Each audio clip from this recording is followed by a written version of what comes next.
Okay, it's the Viper 4567 here with a brand new little thing I have here now. I'm going to review Raw is War episodes from 1998 and hopefully 1999 and so forth up to until 2001, hopefully, because WWE have brought out the Raw is War from the Attitude Era. They've done 3 episodes from the end of 97, the whole of 1998, and they only have 1 episode so far from 1999. So hopefully, by the time I'm finished 1998, they'll have a lot more Raw episodes from 1999. I'm going to do obviously every month, and after every month, I'm going to take a week or 2 off just to kind of give 1999 a chance to get WWE to get 1999 up and running, because I don't want to be stalling every kind of couple of weeks. So that's what I'm going to do. So after every month, I'll give it a week or 2, and then I'll come back and do another month. But I'm going to start. Obviously, we're starting off with January of 1998. We're starting with the first Raw of the year, which was July the 5th, 1998. It was in. I actually honestly don't know. I heard so many times I heard it, but I just don't give 2 shits. We started the show off by Austin arriving at the arena, saying that he has a target on his back for the Royal Rumble match, which is only less than 2 weeks away. He said he will get to everyone before they get to him, basically. So anyone that has a pager and if it says the words 3-1 and the number's 316, they will get their ass kicked and stunned and all that lovely stuff. And basically tells the cameraman to go fuck himself, basically. So on commentary for the first hour is Jim Ross, Michael Cole, and Kevin Kelly. Yay! 1 out of the 3 I like, obviously. The other 2 are just fucking absolute morons. But that's the way it went in those days. I think the first hour was Raw is War, the second hour was Warzone, which I just do not fucking get. I'd never. To this day, I still don't get why they had 2 different names. But sure, look, it's just the WWF for you back then. So yeah, we kick off. Our first match of the evening was Ken Shamrock defeating Farouk in an okay match, we'll say. Wasn't that great. These 2 have history apparently. Farouk basically spine buster and Ken Shamrock, and he got basically I think a collapsed lung or something. So yeah, and obviously Shamrock's been going after the nation obviously throughout most of 1998 anyway, if you see my reviews of the Attitude Era, because what I'm going to do after, I think the second episode of Raw, which I'm going to do as well, I'm doing 2 shows a week basically. I'm going to do 2 episodes of Raw in 1 video, so basically I'll be doing 2 videos a month of Raw basically. And then what I'll do is I'll put a link to every 1998 Attitude Era pay-per-view I did, so then obviously you can see what happens and all that lovely stuff. But Rock comes to ringside, talks to D'Lo and Kama. Farouk dominates most of the match. Then until Shamrock comes out with a nice Hurricane Rana. Kama gets a chair, but Farouk goes into the chair, and then a belly to belly, and the ankle lock gets the win. The Nation are going to try and come in and attack Shamrock, but Austin comes out and stunners both Shamrock and The Rock. So that's the first victims of the night. Jim Cornette comes out with members, the president and the vice president of the National Wrestling Alliance, which is good for them. And we're going to have basically Cornette wants basically traditional wrestling to come back. Basically, proper wrestling, so he calls it. And we're going to have the NWA North American Heavyweight Championship match tonight. Yay. NWA Angle. What a load of bullshit. Like, they basically took the piss out of the NWA, basically. Jeff Jarrett defeating Barry Windham in a terrible fucking match. Like, no disrespect. Barry Windham, probably 10 years previous to that, or even, about 10 years, was on top of his game. But fucking not now, like, for fuck's sake. Jeff Jarrett is just Jeff Jarrett, basically. Cornette hits Windham with the tennis racket so Jarrett could get the win. Jarrett is basically doing the strut, so Austin comes out and stunners him, because obviously Jarrett's in the Rumble, and mocks his strut, which was quite nice, I must say. So that was probably the best part of the match. The match itself wasn't anything worthy at all of an NWA. I tell you what, the WWF really made a mockery of that, in my opinion. It was an absolute disaster anyway. It was like, a 6-month program, basically, because it was still going around King of the Ring time. Fucking hell. The DOA then take on the True Commission, which was a Sniper and Recon, which is good for them. They win. Kurgan comes out, the Interrogator. He comes out and destroys the DOA, which is good for him. Next then, what else do we have? DX then come to the ring. HBK keeps looking at China's breasts, which is kind of funny. China's basically saying, look, look at the camera, and kind of HBK kind of flicker, kind of basically the side of his eye keeps looking at her boobs, which is quite funny back in those days. Obviously nowadays, if you done that now, you'd be considered, obviously in this day and age, you'd be considered everything under the fucking sun, because we were too sensitive, in my opinion. Triple H says to Owen, you were the hunted. You were the hunter, but now you are the hunted, which is good for him, which is stupid. He asks Owen to come to the ring. He tells Owen to come out and play. Hart says, this is getting personal. When you're 100%, I'll break your other leg. Black Hearts feel no pain. And then Triple H basically just says, watch your fucking back, basically, and all that stuff. So yeah, pointless promo, really. But then after that, then we have a match with Owen Hart. And Owen Hart defeats Savio Vega in an okay match. It wasn't anything special. DX come out on the top of the stage just a little after the match started. Nice drop kick from Hart, a nice spinning heel kick from Vega. Does it in the corner, so he gets out of the ring, which was quite nice. Another ref comes out because Los Barricos are attacking Owen Hart, so he's trying to get rid of the Barricos, but that's just not fucking working one bit. Spinning heel kick from Hart. Roll up gets the win for Owen Hart, but Owen Hart then tries to go after DX, but obviously Los Barricos attack him from behind, coming up the entranceway. Basically, Los Barricos were paid off by DX, basically, to attack Owen Hart, so which is nice. And you see kind of over the next kind of month or two, to even 3 months nearly, Los Barricos and DX and the New Age Outlaws all teaming up together, which is good for them. Next then, Paul Bearer comes to the ring. Obviously Kane now and Undertaker are kind of starting to become friends. I hope HBK destroys you basically at the Royal Rumble, Undertaker. I curse the ground that you walk on. I despise the air you breathe. I hate your guts and all this. Brilliant promo. It's because of you I've lost my Kane. Your actions poisoned his mind and he has left me. I cannot find him anywhere. Kane, listen to me. I took care of you for all those years. Come home to me, please. I looked an absolute brilliant promo. Absolutely brilliant. It was almost word for word there because it was a short promo, but it was pretty good. Paul Bearer looked absolutely like he looked absolutely bollocksed, knackered, absolutely tired.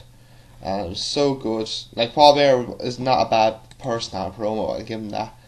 And so yeah, next match then, Marvelous Mark Romero defeats Tom Brady or Brandy or whatever by disqualification. This match also wasn't that great. Sable, Tom Brady, Brandy basically kind of saves Sable a few times. No, Mark Romero's been a bit of a jerk and all that, so Tom basically is acting like a gentleman and all this lovely stuff. Nice clothesline that sends Brady inside out. Bulldog gets 2. Brady goes into the stairs after helping Sable. TKO, but fucking Miro's taking his sweet ass time, so Stone Cold comes out and gives him a stunner, and that's what gets the DQ. So yeah, I can understand where Austin's going. He wants to stunner everyone, but I just think it's stupid in my opinion. Next match then, Flash Funk defeats Goldust by disqualification. Again, there's just too many fucking DQs. See, that back then, like, oh my god, it's unreal. So stupid. In my opinion, it's so fucking stupid. And then we get promos throughout the night. You know, they're going to show highlights of HBK versus Undertaker. Like, why in God's name are they showing them a match that was what was in October, 3 months nearly later, like, for the first time ever? Like, no offense, like, WWF, like, just put it on. You had it on home video. We don't want, probably everyone has seen it now, for fuck's sake. And then they kept talking about Don King was going to talk to Don King. I couldn't care if Don King was fucking ever in the WWF. I don't care. But next time we get the New Age Outlaws defeating the Headbangers, which is good for them. It wasn't a great match at all. New Age Outlaws get the win. Couldn't care less. See, back in these days, kind of, you think about, no top superstar wrestled on Raw that night. Like, the only person really you could say of any caliber was Owen Hart, even Ken Shamrock even. Like, no Austin, no Taker, no Kane, no Triple H. Obviously Triple H was injured. No Shawn Michaels. Like, Owen Hart was probably the only legitimate top star wrestling. So that just proves to you, like, how kind of WWE, like, they were still behind the ratings, but like, you can see WWF were starting to come back. So that's, just thought, like, that's probably why, no disrespect, like, I just think that they should have your top superstars wrestling every night on Raw. That's just my opinion. And then we have kind of the end. Don King talks to telling WWF that they're negotiating terms for WrestleMania. but they're going to get it done and all this lovely stuff, which is good for them personally. I just don't really care. Obviously, I'm not a big fan of Mike Tyson, so he's a scumbag, but we should leave it at that. HBK comes to ring, he calls out The Undertaker, says he will still be the icon in the main event and the champion at the Royal Rumble. Druids come out with the DX casket that they destroyed last week. HBK is basically telling Triple H and Chyna to come out. The secret password was break it down. But obviously Triple H and Chyna are on the entrance ramp, so HBK is wondering who the fuck it is. Ends up being Undertaker. He drags HBK into the casket, and that's what ends the show. So yeah, this week, the first week of Raw of 1998 was not very good, but you can see though, but reason why I want to do it, you can see though, with weeks to come, months to come, Raw's going to get continuously better. Obviously it has to start somewhere, like obviously you can see it though, it's starting to come in a bit. Owen Hart was the only probably legitimate top star that was that. I mean, he's not even a top star considering at that time, but hey, sure, what can I do? So we'll begin the following week's Raw, which was the 12th of January. It was in Penn State University or something like that, and all that lovely stuff. New Age Outlaws come out to Florida. Apparently, Florida bet Penn State in the Citrus Bowl, I think, or something. I presume that's the college's version of the Super Bowl, I presume. They defeat the Godwins, the Headbangers, in a True Christian shite four corners match. I think it was like a brass knucks, maybe some sort of foreign object gets the win for them. Could not give two flying fucks about that. But you can see the Godwins though, fucking come on, like you can see how shit the tag team division was though. Until basically, the Godwins, for fuck's sake, like they're terrible. The Headbangers, they're okay at best, and the True Commission nothing needs to be said about the True Commission. Michael Cole gets into the ring. Austin comes down to the ring to be interviewed by him. He talks about the Rumble. Obviously, Austin's going to be a marksman. Obviously, he then puts a bullseye. Say you're going to have a bullseye on your chest. He asks Michael Cole for a pen. He puts a bullseye on his chest, and he says, "Bring your ass to the ring. I will accept, and basically, I can do what I want when I want because Stone Cold said so, and all that lovely stuff." DX then arrived in the limo and all that lovely stuff, but they can't get into the arena because of a truck in the way, so that's lovely stuff. Kurgan defeats some random jobbers. The Claw gets the win. Fantastic. They did mention their names, but I just don't give a fuck. I honestly don't. Kurgan, tell you. I think he becomes one of the oddities in the next couple of weeks and months, don't they? Or something. Yeah, he's a part of the oddities. Oh, jeez. Thank God he's gone by the end of 98 anyway, thank fuck for that. They're trying to get into the arena, asking your man to move his truck. Owen Hart goes into the top, the sunroof of the limo. He's attacking Triple H, but HBK and Chyna basically get into the limo and they drive off with Owen Hart obviously in it as well. Basically just giving them beats basically. But next then, what's this, a disqualification? Mark Mero takes on Vader. Mero basically introduces Sable, but it turns out to be Goldust, so basically they're taking the piss out of Sable. Mero goes low, here comes Sable. She kicks Goldust, but fucking Mero tells Sable to go backstage. Vader rams Mero onto the steps. Goldust hits Vader with a coconut into the skull for a disqualification. Yay! Oh my god. Terrible. Then we see Austin attacking Vader backstage, so that's another person of the Rumble being attacked.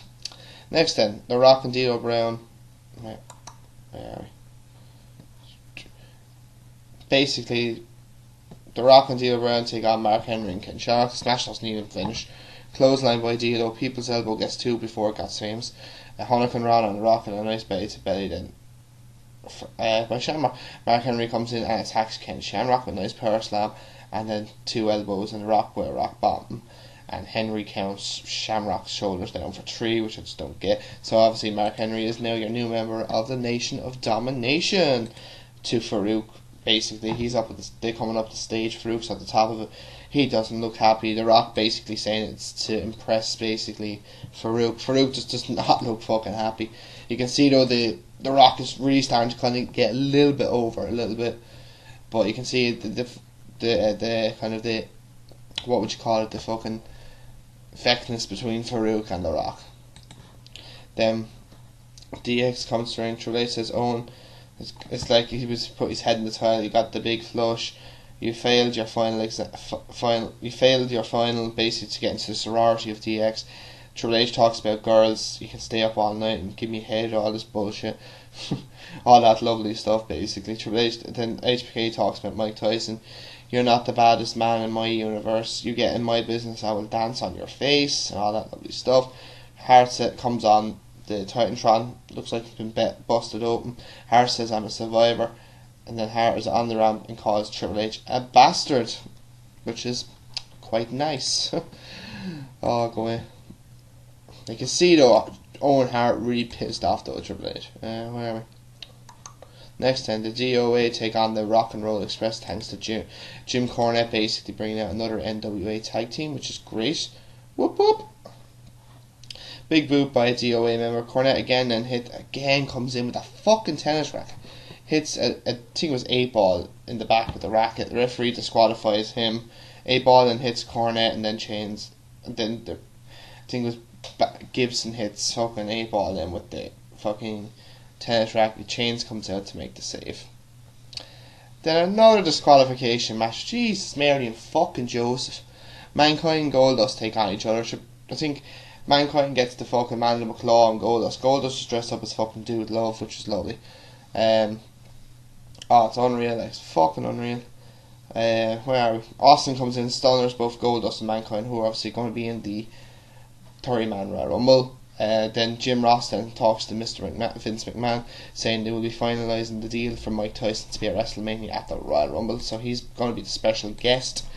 And also, we're hearing next week, the night after the Royal Rumble on Raw, Mike Tyson will be a part of Raw is War, so which gets a bit of a reaction. But so obviously we all know what happens next week. I'm actually looking forward to reviewing that show because obviously the famous Tyson Austin incident, which was quite cool. Next then we get Jesus and Savio Vega defeating Taka Michinoku and Scott Taylor in an okay match. Taka is getting the beats by Jesus and Vega, but he comes back with a nice heel kick from Savio Vega and Taka. Vega with a nice slam on the outside after catching Taka when he tried to do a moonsault onto the outside. Reverse suplex from the second rope gets the win for Jesus. They attack Taka and Taylor. Owen Hart comes out, gets rid of Los Barricas to make the save. Now, where are we now? Oh yeah, now HBK comes out, he talks about Kane and basically leaving Paul Bearer. They would open their arms for Kane to join DX, and they say Kane is the newest member of DX, so they ask Kane to come out, but Undertaker's music hits. Taker slowly makes his way down to the ring. Taker gets Michael Cole is still in the ring. Obviously, he was interviewing DX. Taker tells HBK to leave his family out of this. This has nothing to do with his little brother Kane. And if I was you, I'd be more worried about facing me at the Royal Rumble and putting a 6-foot hole in your chest. Taker, they basically try to attack Taker. Taker goes to chokeslam Triple H or China. Triple H hits Taker with the crutch, but doesn't really make much of a contact, but Shawn Michaels hits the Sweet Chin music. They're beating up Taker obviously with the crutch. Kane comes down to make the save, and basically Kane chases out DX, and basically Kane at the top of the entrance kind of does like Taker's kind of pose, the one where he's on his knees, and Taker does the same to Kane. So basically it's like a Bond type thing, which is kind of cool. And and Kane's pyro hits then. So pretty good promo, I must say. Pretty good. We obviously know what happens at the Royal Rumble, obviously, so it's kind of just what makes it kind of really good. Then everyone's in the ring to get the Royal Rumble button, to get their numbers to the Royal Rumble. Shamrock comes out, attacks Mark Henry straight away, so they all start to fight, but they break it up. Here comes the Honky Tonk Man.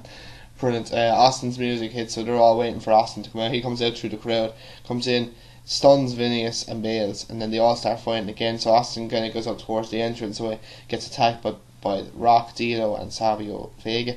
They attack Austin to finish off the show, and everyone else basically still kicking the fucking shit out of each other when the show finishes. So again, overall this Raw, could say it was, could we say slightly, I don't know, it's hard to compare both shows really, because they're both kind of similar.